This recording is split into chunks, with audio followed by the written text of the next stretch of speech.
Chapter 8 Last Chance for the Dream. Race for the Record. Craigie's freckled face watched soberly as Alistair stuffed a stack of neatly folded clothes into the canvas bag. Cotton t-shirts, school shirts, shorts, socks, underwear, light jacket. What else did he need? Flashlight, books, Bible, pocket knife. "I dunna want you to go away, Alistair," said Craigie, sticking out his lower lip. "But I gotta go to school, Craigie," Alistair said, stuffing into the canvas bag the little packet of soap, shampoo, toothbrush, and baking soda his mother had made up. "Tell you what, you feed Coco for me while I'm gone, okay? Sunflower seeds and water every morning, banana, apple, and carrot for treats. But don't let Coco out of this room unless Bow Bow has been shut up in the bedroom." Craigie's face lit up. He ran from the room, yelling, Glenn, Alistair says I'm supposed to feed Coco." Alistair sank down on his bed. He looked around the room and shared with his little brothers. He could still hardly believe his parents had agreed to let him go. Let me start that paragraph over. Alistair sank down on his bed and looked around the room he shared with his little brothers. He could still hardly believe his parents had agreed to let him go.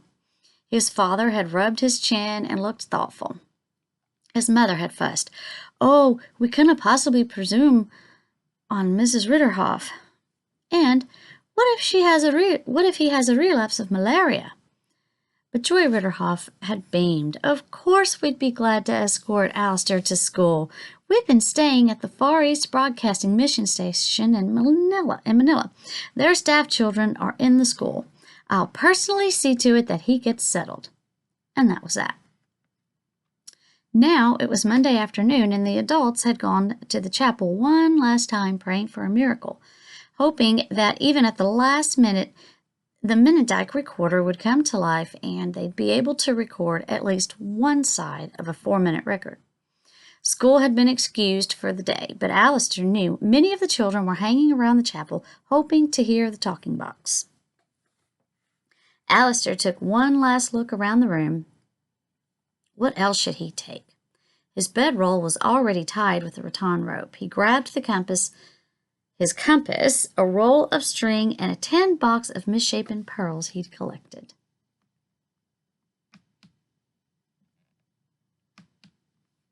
He heard voices coming up the path to the cement block house. It sounded like Mr. Edwards had come back with Alistair's parents and the American visitors. Alistair ran to the door. Did they get the Menadite working? Had they made a recording? But one look at their faces told him their story. It was a solemn group that sat around the Sutherland table for one last meal. Macy Sutherland fixed a big pot of tea, and Anne Sherwood helped her slice some banana bread. Craigie crawled up in his father's lap, while Glenn and Heather hovered close to Joy Ritterhoff. "Are you feeling all right, Joy?" Sandy Sutherland asked, looking at her closely. "You aren't eating anything." "Oh, nothing to worry about," she said quickly. "Just a tropical bug that troubles me from time to time." "You've all been so kind. She lifted her hands in a helpful shrug.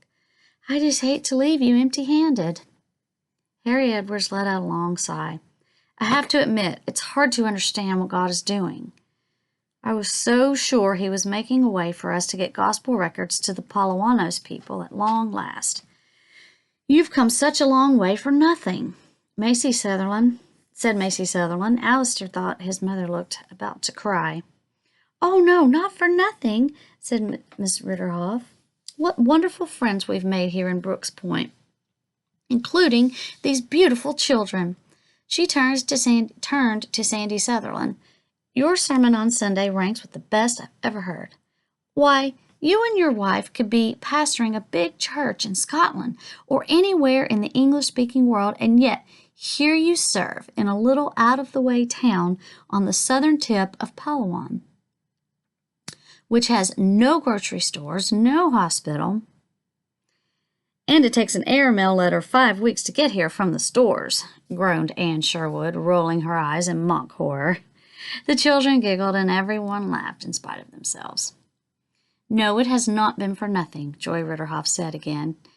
Yes, we are all disappointed, but we must not let go short of victory. It would be dishonoring to God.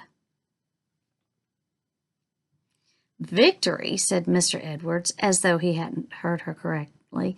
Yes, victory. You see, it doesn't really matter if the thing proposed is not given in the way we accept it. In the way we expected it. It is sure and certain because God has pledged his word. Anne, she said to her companion, what is that song you wrote recently? Anne Sherwood thought a moment. Then she sang in her pleasant voice, there's a reason, a glorious reason, for everything the Lord may send your way. When there's nothing going right, walk by faith and not by sight. There's a reason, so rejoice the livelong day.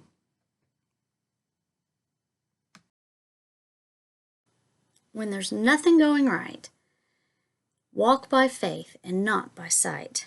There's a reason, so rejoice the livelong day. As the last note faded away, they heard another sound, the long drawn-out whistle of the Inner Island steamer. Reluctantly, Mr. Edwards stood up. I'd better go get the caribou cart, he said. On his way out, he gave Alister's shoulder a playful punch. I hear you're headed off to school, young man. He looked at the bedroll and 2 large canvas bags stacked by the front door. He teased, trying to sound light-hearted. Maybe I'd better make that 2 caribou carts. Anne Sherwood went to help Macy Sutherland make up a basket of sandwiches and fruit for the day-and-a-half journey to Puerto Princesa, their first stop. Alister helped his father and Joy Ritterhoff take the luggage outside. Sandy, Joy Ritterhoff must, is Primo the only Paluanos translator you know about? Why, no, said Alister's father. In fact, he is not the one that we had hoped to use at all, but a boy, Lestani, from the same barrio. Lestani lived with us this past year and was coming quite fluent in English, but he had to leave before you arrived. He is going to farm school in Aberlin. I see, said Joy Ritterhoff thoughtfully. We missed him then? Yes, I'm afraid so. That was the first disappointment. Seeing her about to say something, Sandy Sutherland raised her hands in mock defense. I know. Good rejoicing practice. By the time the caribou cart lumbered to a stop on the main beach, twilight had turned the Sulu Sea into a deep blue stage for the Fortuna II, riding at anchor, with a curtain of faint stars overhead. Alister felt a little guilty, feeling so excited about the boat trip ahead, with everyone feeling so disappointed. The boat trip ahead with everyone feeling so disappointed. But his excitement grew as his bags were transferred from the caribou cart into the boatie that was going to take him, Miss Ritterhoff, and Miss Sherwood out to the steamer. Finally, it was time for goodbyes. Alister got hugs from everyone, even Mr. and Mrs. Edwards. As he untangled himself from Craigie and Glen's big bear hugs, he heard his mother murmur, "Oh, Sandy, do you think we're doing the right thing sending Alister off to school right now? I don't like the looks of those clouds coming in from the west."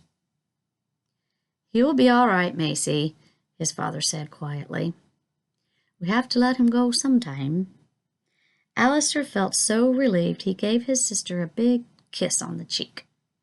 The boatman carried the American ladies out to the boatie, but Alister waded out and pulled himself over the side. Goodbye, he called to the little group on the shore. 5 minutes later, Alister was scrambling up the rope ladder on to the crowded deck of the Fortuna. the Fortunate too. He decided that Joy Ritterhoff seemed unable to pull herself up the ladder and needed an extra hand. "Welcome aboard, Miss Ritterhoff, Miss Sherwood," said the Filipino captain, doffing his cap. "Did you make the recordings you wanted?" he asked politely. Anne Sherwood shook her head. "Broken recorder," she said, holding up the red-letter case of the Menadike. "Is that so?" said the captain. "Terribly sorry to hear it." "Say," he said, rubbing his chin thoughtfully, "there's a repairman in Brooks Point, name of Ramos. Did he look at it?" Alistair saw the two women look at each other and shake their heads. "Tell you what," said the captain, "we still have some loading to do, maybe a couple of hours. Why don't you look up this man and see if he can fix your recorder?" Again, the two women looked at each other. Finally, Joy Ritterhoff said, "You go, Anne. I'm not feeling so well. Alistair, set your luggage over there against the wheelhouse so I can sit down, will you?" Alistair felt frustrated. They were going to just sit out here in the harbor for a couple of hours while Miss Sherwood made one last-ditch effort to get the recorder fixed? Didn't these women ever give up? An hour went by, and the cloud bank rolled in, dark and heavy. Soon the captain was shouting to his crew to set up tarpaulin awnings. Tarpaulin awnings. I don't know. Okay, he's putting an awning over the deck passengers. Shelter. There was no wind, but the rain began falling, and it was hard to make out the town lying along the shore. Another hour went by. A crewman brought a cot for Miss Ritterhoff, who lay down gratefully and was soon asleep. All around them, the other passengers huddled under the big tarps and ate their suppers of cold rice, smoked fish, or sandwiches. Leaning against the big canvas bag, Alistair dozed. He awoke with a start when someone shook his shoulder. He looked up into the face of Miss Sherwood. "Miss Sherwood," he said, "you're soaking wet. Is it?" With a glance at Joy Ritterhoff asleep on the cot, Anne Sherwood put a finger to her lips. "No, Alistair." She looked tired. "I've got to get out of these wet clothes. The captain is pulling up anchor. We'll be on our way now." During the night, Joy Ritterhoff got sicker and began to throw up. The captain graciously offered his cabin near the wheelhouse to the two American ladies. Alistair offered to stay with the luggage on the deck. The air was warm and humid, but without any wind, he was able to stay relatively dry under the tarp, and their canvas bags made it a soft, if lumpy, bed. The next morning, Tuesday, the rain stopped, but the clouds still hung low in the sky. The tarps were rolled back, cots folded up, and the passengers stretched their cramped muscles. First-class passengers went below decks to get their breakfast from the cook's mess. Alistair rummaged in his mother's basket for a banana and a handful of nuts, then decided he should see if Miss Ritterhoff and Miss Sherwood wanted some food. That was nice of him. Making his way up the little ladder to the smaller upper deck that housed the wheelhouse and the crew's quarters, Alistair knocked on the door of the captain's cabin. Anne Sherwood poked her head out. "Do you want some food?" Alistair asked, holding out the basket. Miss Sherwood shook her head. "Joy's too sick." "Wait, maybe I'll have some fruit." She nodded her thanks and shut the door. When he tired of walking the length of the small ship, Alistair settled back on his big canvas bag against the wheelhouse and watched the coast of Palawan slip past. In some places, smooth white sand ran like a sidewalk between the shore and the forest. In others, the tree-covered mountains seemed to rise up out of the sea like a wall. From time to time, they passed small barrios tucked between the forest and the shore. But mostly it was sand, trees, and mountains. Alistair closed his eyes and thought about his family waving goodbye from the beach at Brooks Point. But all he could see was the disappointment written all over his parents' and Edward's faces, the end of Bertie's dream. He shook the image out of his mind and walked forward to the bow. The colorful sails of outrigger fishing canoes had sprouted out on the sea around them. Why are there so many fishing boats all of a sudden? He asked the crewman nearby. We'll be passing Aberlon soon, said the crewman. Home base for these fishermen. Aberlon? That's where Lestani was going to school. Alistair felt a rush of blood to his head. The Fortuna, too, didn't stop until Puerto Rico, Princesa, that evening. But why couldn't it? How long would it take to send a boatie to shore with 3 passengers? They could find Lestani, make the recordings, and catch up to the Fortuna, too, in Puerto Princesa. He heard Miss Ritterhoff say they were going to lay over in Palawan's capital city for a few days before they headed on to Manila. Anyway, Alistair could just see Mr. Edwards's face when he heard that Bertie's dream wasn't dead after all. There was no time to lose. Alistair flew up the ladder to the upper deck and banged on the door to the captain's cabin. The door flew open and Miss Sherwood's usually mild eyes flashed. Alistair, what? I've got to talk to Miss Ritterhoff right away. He still doesn't understand how sick she is, he said. No, she's too sick to talk. Please, Alistair, come back later. And the door shut in his face. Alistair stepped backwards. Didn't they realize they were passing their chance to get the Palawan recordings? Then a new idea put his feet into action. He ran along the narrow gangway and slipped into the wheelhouse. The Filipino captain was looking through a pair of binoculars at the horizon, while his first mate gripped the big wheel and guided the inter island steamer. I don't know why it's so hard for me to say that word. Inter-island.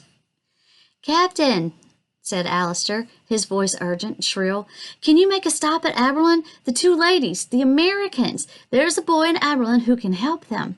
It's very important. If you don't stop, their trip's all for nothing.